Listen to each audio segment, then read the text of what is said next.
8 महीने की थी। कब की थी? 1886 ईस्वी में की थी। कोशिका का बिजली घर किसे कहा जाता है? माइटोकॉन्ड्रिया को कहा जाता है। अगला प्रश्न है, कोशिका की खोज किसने की? तो कोशिका की खोज 1665 ईस्वी में रॉबर्ट हुक ने की थी। अगला प्रश्न है, कोशिका में प्रोटीन संश्लेषण कहाँ होता है? तो कोशिका में प्रोटीन संश्लेषण राइबोसोम में होता है, इसलिए राइबोसोम को प्रोटीन की फैक्ट्री भी कहा जाता है। अगला प्रश्न है, यदि माइटोकॉन्ड्रिया काम करना बंद कर दे तो कोशिका में कौन सा कार्य नहीं होगा? तो इसका आंसर है ऑप्शन बी, भोजन का ऑक्सीकरण। यदि माइटोकॉन्ड्रिया काम करना बंद कर दे तो कोशिका में भोजन का ऑक्सीकरण नहीं होगा। अगला प्रश्न है, पादप कोशिकाओं का सबसे बाहरी आवरण क्या कहलाता है? तो पादप कोशिकाओं का सबसे बाहरी आवरण कोशिका भित्ति कहलाता है। अगला प्रश्न है, कोशिका को एक निश्चित रूप कौन प्रदान करती है?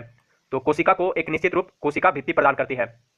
अगला प्रश्न है, कोशिका का रसोई घर किसे कहा जाता है?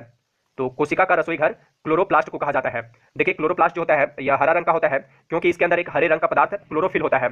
इसी की सहायता से यानी क्लोरोफिल की सहायता से पौधा प्रकाश संश्लेषण करता है और भोजन बनाता है, इसलिए क्लोरोप्लास्ट को पादप कोशिका की रसोई घर कहते हैं। अगला प्रश्न है, प्रोटीन निर्माण का सक्रिय स्थल है, यानी प्रोटीन का निर्माण कहाँ होता है? तो प्रोटीन का निर्माण राइबोसोम में होता है। राइबोसोम को क्या कहा जाता है? प्रोटीन की फैक्ट्री कहा जाता है। ठीक है, प्रोटीन की फैक्ट्री किसे कहा जाता है? राइबोसोम को कहा जाता है। अगला प्रश्न है, गोल्जी काई का प्रमुख कार्य क्या है? तो इसका आंसर है ऑप्शन ए, स्रावी।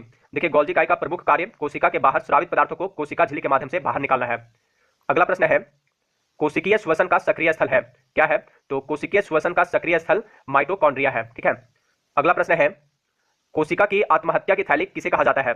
तो कोशिका की आत्महत्या की थैली लाइसोसोम को कहा जाता है। ठीक है, आत्मघाती थैली या आत्महत्या की थैली किसे कहा जाता है? लाइसोसोम को कहा जाता है। अगला प्रश्न है, लाइसोसोम में पाया जाने वाला वह एंजाइम जिनमें जीवद्रव्य को घुला देने या नष्ट कर देने की क्षमता होती है कहलाता है। तो देखिए लाइसोसोम में पाया जाने वाला वह एंजाइम जिनमें जीवद्रव्य को घुला देने या नष्ट कर देने की क्षमता होती है हाइड्रोलाइटिक एंजाइम कहलाता है। अगला प्रश्न है, पत्तियों को हरा रंग कौन प्रदान करता है? तो पत्तियों को हरा रंग क्लोरोप्लास्ट प्रदान करता है, यानी इसका राइट आंसर हो जाएगा ऑप्शन सी, क्लोरोप्लास्ट। देखिए पत्तियों का रंग हरा किसके कारण होता है? क्लोरोफिल के कारण होता है, और क्लोरोफिल किस में पाया जाता है? क्लोरोप्लास्ट में पाया जाता है। अगला प्रश्न है, फूलों और बीजों को विभिन्न प्रकार के आकर्षक रंग कौन प्रदान करता है? तो फूलों और बीजों को विभिन्न प्रकार के आकर्षक रंग क्रोमोप्लास्ट प्रदान करता है। टमाटर का रंग लाल किसके कारण होता है? लाइकोपिन के कारण होता है। और गाजर का रंग पीला किसके कारण होता है? कैरोटीन के कारण होता है। अगला प्रश्न है, अवर्णी लवक यानी ल्यूकोप्लास्ट मुख्यतः किसमें पाए जाते हैं? तो ल्यूकोप्लास्ट मुख्यतः जो है जड़ों की कोशिकाओं में पाए जाते हैं। देखिए ल्यूकोप्लास्ट जो है एक रंगहीन लवक है, यानी इसमें कोई कलर नहीं होता है। यह पौधे के उन भागों में पाया जाता है जो सूर्य के प्रकाश से वंचित है, जैसे कि जड़ों में, भूमिगत तनु आदि में। ये भोज्य पदार्थों का संग्रह करने वाले लवक होते हैं। अब अगला प्रश्न है, 80% से अधिक कोशिका में पाया जाने वाला पदार्थ है। तो देखिए 80% से अधिक कोशिका में पाया जाने वाला पदार्थ जल है। अगला प्रश्न है, निम्नलिखित में से कौन सा कोशिका अंगक मुख्य रूप से पाचक एंजाइमों के संग्रहकार की तरह कार्य करती है? देखिए यह क्वेश्चन सीरीज 2019 में आया हुआ है। तो लाइसोसोम जो है, इसका आंसर है लाइसोसोम। लाइसोसोम जो है यह मुख्य रूप से पाचक एंजाइमों के संग्रहकार की तरह कार्य करती है। अगला प्रश्न है, कोशिका का जीवित अंश जीवद्रव्य कहलाता है, यह किससे बना होता है? तो जीवद्रव्य जो है यह कोशिका द्रव्य, केंद्रक द्रव्य और अन्य कोशिकांग का बना होता है। अगला प्रश्न है, जीवद्रव्य शब्द का प्रयोग सर्वप्रथम किसने किया था? तो जीवद्रव्य शब्द का प्रयोग सर्वप्रथम पुरकिंजे ने किया था। अगला प्रश्न है, डीएनए के द्विकुंडलित संरचना मॉडल यानी डबल हेलिक्स मॉडल किसने प्रतिपादित किया था? तो डीएनए के डबल हेलिक्स मॉडल को सर्वप्रथम वाटसन एवं क्रिक ने प्रतिपादित किया था। कब किया था? 1953 ईस्वी में प्रतिपादित किया था। इस काम के लिए उन्हें सन 1962 ईस्वी में नोबेल पुरस्कार भी मिला था।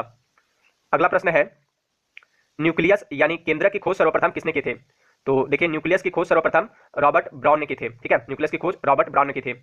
अगला प्रश्न है, कोशिका की क्रियात्मक गतिविधियां किसके द्वारा नियंत्रित होती है? तो इसका आंसर है ऑप्शन सी, केंद्रक के द्वारा। केंद्रक जो है यह कोशिका का सबसे प्रमुख अंग है। कोशिका की सभी क्रियात्मक गतिविधियां केंद्रक के द्वारा नियंत्रित होती है। अगला प्रश्न है, निम्नलिखित में से किस कोशिका अंगक से लाइसोसोम बनता है? तो इसका आंसर है ऑप्शन सी, गोल्जी काई से। कोशिका के गोल्जी काई अंग से लाइसोसोम बनता है। अगला प्रश्न है, न्यूक्लियस के बाहर डीएनए कहाँ मिलता है?